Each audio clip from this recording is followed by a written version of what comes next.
un poco metiéndonos en el tema del panel que comienza ahora, ¿no? Sí, Que es el de sí. la cultura de las organizaciones, de alguna manera, y hablamos mucho de liderazgo acá también, y ese mentor, un poco lo decía las chicas recién, de el que te acompaña, la agilidad, lo que requieren las nuevas organizaciones. Sí, claramente se roza lo que hablamos recién con lo que va a venir ahora. Aprovecho para comentarles que después de este panel sí va a haber un break con un café y con el panel final del evento. Así que tenemos unos minutos ahora de conversación para poder presentar a los nuevos panelistas.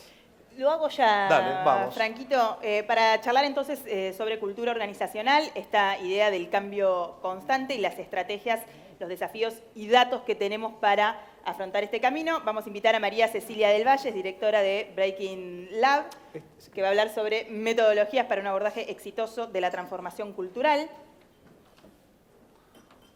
Bienvenida, María Cecilia. Un aplauso. Ahí estamos. Bienvenida. Breaking Lab.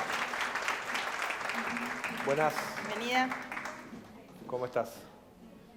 Bueno, saludamos también y presentamos a Viviana Cesario, líder de transformación para Argentina, Uruguay y Paraguay de Mercer. Bienvenida, Viviana. Bienvenida, Cristian Bernal, director de la maestría en Recursos Humanos de la Universidad de San Andrés, muy mencionado esta mañana en el Yacht Club de Puerto Madero. Bienvenido. Hola, Cristian. Y Fernando Troilo, director de posgrado de Recursos Humanos de UCEMA. Así que también, Fernando, bienvenido.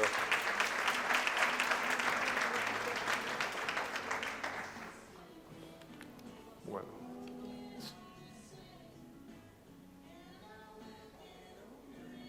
Aprovechamos para presentar a WeWork, que es compañía líder en espacios de trabajo flexible. Así que este dato también es relevante de la cantidad de sponsors que tiene hoy HR Summit. Reiteramos, Napsis, Banco Macro, Mercer, Telecom, Jovint, UCEMA, Doc24, Medicus, Tarjeta 365, PDA, Chap Seguros, Sport Club, Mega, Frappé y también WeWork. Y nos metemos con cultura organizacional entonces, post pandemia, el mundo es como una crisis enorme, estamos saliendo, todo cambió, todo cambia constantemente. ¿Cómo hacen? Voy a empezar por María Cecilia. ¿Cómo? Cecilia. Cecilia solo, sin el María. Perfecto, no sabía si eras María o Cecilia. ¿Qué tenemos que tener en cuenta para encarar o sea, en realidad cómo lo estamos encarando, porque si no ya estamos medio tarde, pero y no fracasar en el intento? Estamos un poco tarde y estamos fracasando un poco. No, me voy, Cecilia, me voy. Así arrancamos. ¿Qué tenemos que tener en cuenta? Primero, querer hacerlo. Querer hacerlo, voluntad política real, sin humo. Segundo, estar dispuestos y preguntarnos, ¿qué voy a perder en esta transformación?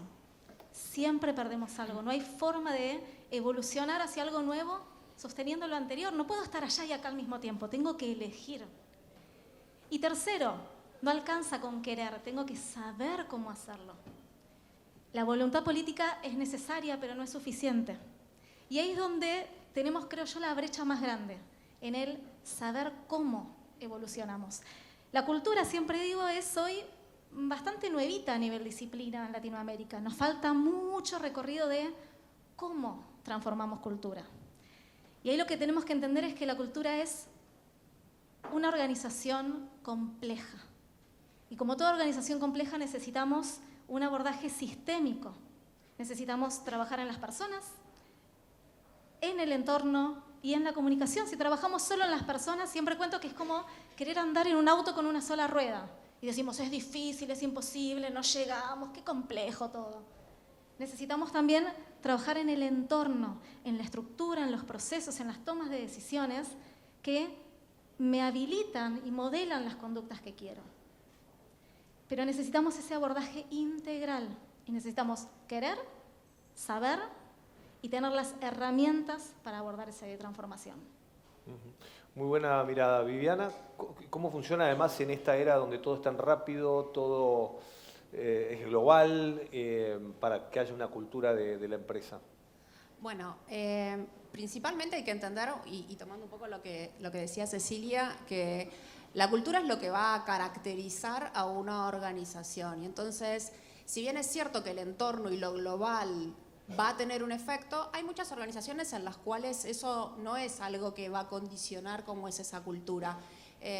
Si nosotros pensamos en definiciones hay muchas de libro, pero a mí siempre que trabajamos desde Mercer, digamos, en consultoría, en las primeras reuniones de trabajo siempre me gusta decir que cultura es pensar un pez adentro del agua y ese pez vive en ese agua y hay peces que pueden vivir en un tipo de agua, hay otros que viven en otro tipo de agua y casi que no es consciente que está dentro del agua. Bueno, la cultura es como ese agua, es lo que viene a amalgamar, es lo que viene a tratar de juntar el propósito estratégico con lo que yo quiero lograr como organización. Obviamente, como vos me decías, hay cuestiones del entorno, no solo lo global. Creo que nosotros también tenemos un impacto muy fuerte social en nuestra realidad de país. Entonces, eso también habla con la cultura de cada una de las organizaciones y es algo que lo escuchábamos en el panel anterior, lo tenemos que traer todo el tiempo a las mesas de decisiones, a los análisis y no pensar que las cosas ocurren por separado.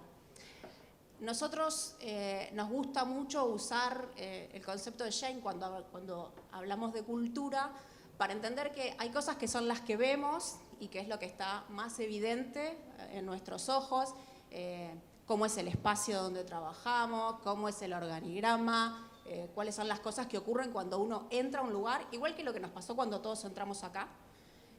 Después están las cosas que nos dicen que hay que hacer, ¿sí? Que son los valores, que son los procedimientos, las formas que se hacen las cosas, y después está lo que se sabe que tiene que pasar y que es subyacente, ¿sí? Si yo esto lo pongo en un ejemplo, una persona, por ejemplo, hoy, y creo que es una realidad que nos pasa mucho, recibimos 200 millones de correos electrónicos e impulsos que si no es el chat, es la comunicación interna de la compañía y tengo que tratar de priorizar. Bueno, en ese mundo, si yo tengo que priorizar, quizás empiezo a generar instintivamente para que alguien me lea el copio al jefe de, copio a mi jefe y empiezo a presionar poniendo más gente en cadenas y genero más de esto de mandar más mails. Y hasta ahí parece como que no ocurre nada, pero la realidad es que después cuando la persona se sienta a trabajar y va a generar un modelo de trabajo, va a priorizar. ¿Y qué va a priorizar? En función de una jerarquía. Porque si en el mail está copiado determinada persona, actúo. Entonces, la cultura tiene eso. Hay que llegar hasta ahí, que no es fácil de verla y que es un trabajo que hay que encarar, como dijo Ceci, de manera sistémica. Qué desafío generar esos cambios, y además rápido, ¿no? Porque hoy necesitamos que los resultados sean todos para ayer. ¿Cuáles dirías, Cristian, que son los principales desafíos respecto de justamente estos cambios que hacen falta? Hay muchos desafíos. Si vos me preguntás a mí, creo que los tres principales es la gestión del liderazgo. Hoy cambia la forma de liderar, ya no es de la forma tradicional, o transaccional, sino que es un líder que transforme, que inspire, como decía Vale, que trabaje y gestione realmente la diversidad, no como poner una bandera, sino como la diversidad real de pensamiento. Y también que genere entornos cercanos y de confianza como para que esa cultura pueda manifestarse. El segundo punto es la estructura. Tiene que haber una estructura que dé soporte a esa cultura o la cultura que dé soporte a la cultura, pero ahí lo importante es que en estos contextos de tanta rapidez y tanta agilidad, las estructuras cambiaron. Cada vez son más planas, líquidas, el jefe no es el jefe, el cliente está en el centro, son equipos interdisciplinarios, ya no hay tantos roles y tantos puestos. Y ahí es importante que esa estructura converse con la cultura. Y lo último, los procesos de capital humano. Todos los procesos, como decía Vivi recién, ¿no? O como dice Caroline Taylor, comportamientos, símbolos y sistemas. Si vos querés trabajar en cambiar la cultura, comportamientos, símbolos y sistemas. Y en capital humano es trabajar en los procesos que avalen esa cultura. O sea, vos marcás cultura cuando contratás, marcás cultura cuando sacás a alguien de la organización, marcás cultura cómo compensás, cómo reconoces, cómo haces el onboarding para que la persona pueda afianzarse en la organización lo más rápido posible. Y si yo quiero encarar un proceso de cambio de la cultura de mi compañía, ¿por cuál de esas cosas que mencionaste debería arrancar? ¿Qué es lo que rápidamente a mí me hace ver que acá están buscando transformar? Está buena la pregunta. Comportamientos. El comportamiento de los líderes es lo que marca la cultura de la organización. ¿Y qué pasa, Fernando? Ustedes que tienen contacto mucho por la universidad, por ahí con los jóvenes, no digo que todos los que estudian son jóvenes, pero su gran mayoría tienen contacto con ellos. ¿Se da al revés? Digamos que esa transformación digital y cultural la traen justamente los más chicos, los que hoy tienen 25 años. Sí, los jóvenes están impulsando bastante la transformación digital. De hecho, yo hice una investigación hace 2 meses, concretamente en AMBA. Les pregunté cuál es la modalidad de trabajo preferida, y la modalidad de trabajo preferida es la de libre elección sin pauta preestablecida. Ahora, cuando vamos al mercado, ¿cuál es la modalidad prevalente? El 3-2-2-3. Entonces, algo nos está pasando. No estamos pudiendo encontrar una respuesta concretamente a una demanda de jóvenes que nos están marcando un nuevo paradigma del trabajo, un nuevo paradigma del concepto de espacio de trabajo, que está más relacionado al trabajo por objetivos, etc. Ahora, llegar a eso implica el gran coraje, y en este caso para mí es del número 1, de que tome la decisión de romper el molde. Y eso es lo difícil, creo, de nuestra tarea desde HR, de sensibilizar, convencer, persuadir, traer información y realmente hacer una reconversión de la cultura de la compañía. Pero cambió, ¿no? Pero eso exige coraje. De vos adaptarte a la cultura de la empresa como fue tal vez históricamente, tal vez no sé, digo, es una opinión. Y cambió eso, y ahora entonces la empresa en realidad tiene que adaptarse a la cultura nueva que viene. Entonces estas nuevas generaciones imponen mucho más de la que por ahí pasó con las generaciones anteriores. Depende, la verdad, en forma concreta, depende de la industria. Cuando aprieta el zapato y el talento se me va, entonces ahí, ves a organizaciones que realmente amoldan, porque lo que estamos viendo es que, obviamente, talento y talento digital específicamente, dada por supuesto las condiciones desfavorables del entorno y algunos talentos que portan las habilidades técnicas y también habilidades relacionales para poder trabajar en un mercado global, la digitalización trajo esto. Entonces es lo que nos pasa concretamente.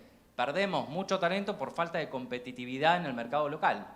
Y en esa lucha, y quizás es uno de los temas por ahí más difíciles de tratar, ¿no? Porque van más allá de nosotros y tienen que ver con condiciones también no solamente internas, sino también externas. Creo que ese es un gran desafío que le preguntabas a Cristian. Bueno, ¿cómo estar hoy en recursos humanos y balancear condiciones internas en un contexto que ya deja de ser VUCA, BAN y RUPT, como lo llamamos académicamente, para ser un mercado donde hay que tener realmente coraje para surfear? No me queda claro entonces si estamos teniendo éxito o estamos fracasando en este proceso, por lo menos de digitalización. Y bueno, en realidad en la búsqueda de talento muchas organizaciones no están pudiendo hacerse del talento digital. Eso es lo cierto, por el contexto por ahí que nos desfavorece, porque el talento digital, si tiene algo, es la posibilidad de trabajar en un mercado global. Y eso es lo que nos está pasando. Pero entonces es puramente por competitividad o por incapacidad de las compañías de encarar y afianzar ese cambio organizacional, ese cambio cultural. Concretamente por la incapacidad de la compañía de hacer una propuesta de valor competitiva para que el talento decida venir a trabajar con vos. ¿Coincidís? Sí, coincido. Creo que la propuesta... Bueno, por ahí no. La cultura es la propuesta de... Es un poquito fuerte, a lo mejor políticamente incorrecto, ¿no? No, de lo que se pretende escuchar, pero... No, pero te preguntaba porque en definitiva entonces solo estamos hablando de dinero. Quiere decir, No.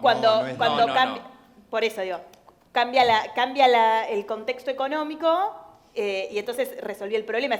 Digo, sería mucho más sencillo si solo fuera una cuestión de oferta económica. No, porque no es solamente eso, porque la propuesta de valor al empleado tiene parte económica y no económica. Tiene la parte de compensación total, no es solamente salario, tiene la parte de capacitación y desarrollo, tiene las condiciones de clima y de liderazgo. Lo que ocurre es que ante un escenario también adverso, también las organizaciones no es que están en camino de crecimiento todas. Sí tenemos casos de organizaciones, por supuesto, que están en crecimiento, algunas por suerte en exponencial, pero son contadas con los dedos de la mano, ¿no?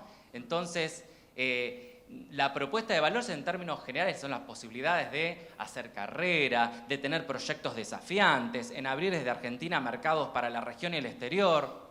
Bueno, pareciera bastante lejos esto decirlo, ¿no? En la realidad. Es un balde de agua fría por ahí. Cristian, ¿quieres sumar algo más? Coincido con Fer que la propuesta de valor no es solo dinero, es una variable súper importante. En Argentina no estamos exentos de esta, pero creo que hay una gran oportunidad para poder trabajar en los otros ejes de la propuesta de valor, como decía Fer, las posibilidades de desarrollo, el liderazgo. La gente no elige solamente por dinero. Puede ser una de las variables más importantes, sí, pero no es la única. La gente también elige por el tema de cómo se la respeta, cómo se la cuida, los programas de bienestar que puedan llegar a tener, las posibilidades de aprender, con quién trabajo, cómo son mis compañeros, cómo es mi jefe. Eso también hace, y creo que ahí las organizaciones están en distintos niveles. Le pregunto a Viviana y también a Cecilia, ¿hay escucha? Digo, todo esto acá está lleno de gerentes de recursos humanos y demás. ¿Hay escucha de lo que pasa del otro lado, del empleado, del trabajador? ¿O hacen la encuesta anual y vos tic, tic, tic, tic, tic, tic, tic, tic, tic, tic, tic, pues le des el resultado? No saquemos ese tema. ¿Cómo? No saquemos ese tema. ¿Hay escucha de las organizaciones Sí. hacia la gente? Sí. Ni. Es decir, muchas veces hacemos como que. La transformación cultural requiere que soltemos un poco las soluciones tibias y nos hagamos cargo de hacer soluciones más profundas, más incómodas. Siempre digo, si no hay conversaciones incómodas, no nos estamos transformando. Entonces, ¿los escuchamos? A veces escuchamos lo que queremos escuchar e ignoramos lo que no nos gusta. A veces hacemos como que, porque la encuesta anual de clima es linda y la publicamos en todos lados y salimos en rankings. Pero si estamos escuchando, pocas organizaciones están escuchando de verdad. Hay mucho más para escuchar. Y hay mucho más atrás también de los números. El número no deja de ser un número. Como dice Tricia Wan, hay que complementarlo con lo que se llama la TIC Data, los datos densos, los sentimientos, las emociones que hay atrás de eso. Hay gente atrás de todas las decisiones que tomamos, y acá acuerdo con el lado masculino de la mesa, todo lo que hacemos impacta en gente real con proyectos, con vida, con familia. Tenemos una misión ética muy importante y tenemos que reformular y hackear todos los procesos de talento. Clima, cultura, los procesos de escucha son uno de ellos. Y a veces me dicen, ay, pero somos un montón acá, somos 10.000 empleados, es imposible escuchar. No, no es imposible. La cultura es a que dedicamos tiempo y plata. Te iba a preguntar eso, les iba a preguntar eso. ¿Hay una cantidad de empleados que tiene que tener recursos humanos de acuerdo a la cantidad de empleados que tiene la empresa? ¿Está estipulado? Porque también pueden decir, mira, somos 4 acá. La verdad que aquí que voy a escuchar, ¿a quién voy a escuchar? O sea, apenas puedo terminar mi trabajo. A ver, Recurso escaso. Claro, claro. Hay distintas cuestiones que me parece que está bueno marcar. Vos podés hablar de proporciones, pero las proporciones no te van a traer las realidades de cada organización, ¿sí? Vos podrías ir a buscar un dato comparativo y decir, bueno, para gestionar tantas personas, que era el caso que vos planteabas, Sí. Franco, una organización media tiene tanta gente, pero hay que entender qué cosas están automatizadas dentro de recursos humanos, hay que entender qué presupuesto tiene esa compañía. Recién cuando yo la escuchaba a Cecilia, digo, bueno, sí, nosotros tenemos la posibilidad desde Mercer de contactarnos con muchísimas empresas, bueno, muchos de acá también nos conocen, y hay veces que el proceso de escucha existe, pero después lo que no existe es la posibilidad de hacer, no es que vos no los escuchaste. O sea, vos tenés el diagnóstico, pero después no podés hacer nada con eso. Pero después la realidad te lleva puesto a veces, y muchos de acá entenderán que lo que estoy diciendo ocurre, ¿no? Y que entonces la discusión de solamente hablar de generar el entorno, solamente de hablar de generar el clima, de tener el ambiente, pasa a un segundo plano con las realidades que vamos viviendo en este país, ¿no? Entonces es difícil poder mantener el norte de la agenda para mí. Ahí es donde está la clave, y tener el recurso que es más escaso para todos, que es el tiempo, ¿sí? Y después el recurso económico para hacer y fundamental para comunicar. Nosotros vemos millones de empresas que hacen de todo, que tienen programas de beneficios súper extensos, que tienen un montón de acciones, que apuestan a nuevas cuestiones que van apareciendo en agenda como el medio ambiente o que apuestan a la inclusión y a la diversidad, y sin embargo no toda la comunidad de esa compañía conoce de eso. Entonces muchas veces pecamos de no tener como el marketing de todo lo que está ocurriendo y que eso acompañe esta cultura de la gente de la compañía no lo debería sentir eso, aunque no se lo comuniques, no lo Totalmente. debería vivir Digo, si es exitoso el cambio. Sí, sí. Lo que pasa es que en la mezcla generacional que tenemos hoy en las organizaciones, para muchas personas, primero, es difícil reconocer sensaciones y hablar desde los sentimientos, ¿sí? Y para otros es una prioridad. Entonces, hay veces que hay pequeños detalles que los ves y hay veces que tenés poblaciones que no lo ven. No, me refiero a que esas acciones, digo, si escuchaste bien y las aplicaste bien, deberían generar ese cambio de ambiente, donde de repente, no digo, uy, qué buenísimo esto que me dieron, pero no me quejo. ¿Se entiende? Entonces, estoy en un ámbito laboral en el que estoy mejor. Sí, total. Incluso hay circunstancias, digo, sumando lo que charlaban antes Fer y Cris, nosotros también sumamos dentro de lo que es la propuesta de valor el entender el propósito. Tenemos que aceptar que las nuevas generaciones persiguen propósitos y que el propósito pasa a ser un valor que se suma a el salario, el beneficio, la flexibilidad, el desarrollo, el bienestar, claro. ¿sí? Y estar en línea con todas esas cuestiones. Eso construye cultura. Por eso pensaba cuando hablabas y decías, de repente tenemos escucha, tenemos posibilidad de escuchar, pero después no tenemos presupuesto para hacer o posibilidad. Y eso no se te puede volver en algo contraproducente. Quiero decir, trabajo en una compañía, me escucho, uy, qué bueno, che, me escuchan, ya saben todo lo que me pasa y no cambian nada. O sea, y al año siguiente ¿Para llega qué la me preguntaron? Sí, medio como, Totalmente, totalmente, y por eso tiene sentido tener estrategias de escucha, ¿no? Saber que voy a preguntar cuando sé que puedo hacer algo sobre eso, lo primero, porque si no, te estoy preguntando sobre algo que no voy a accionar y no tiene sentido. Perdí plata al hacer la escucha y aparte la persona que me contestó queda desmotivada. O sea, Aparte, no tiene... Viviana, esto ya lo charlamos el año pasado. Claro, Me lo claro. preguntaste. Claro.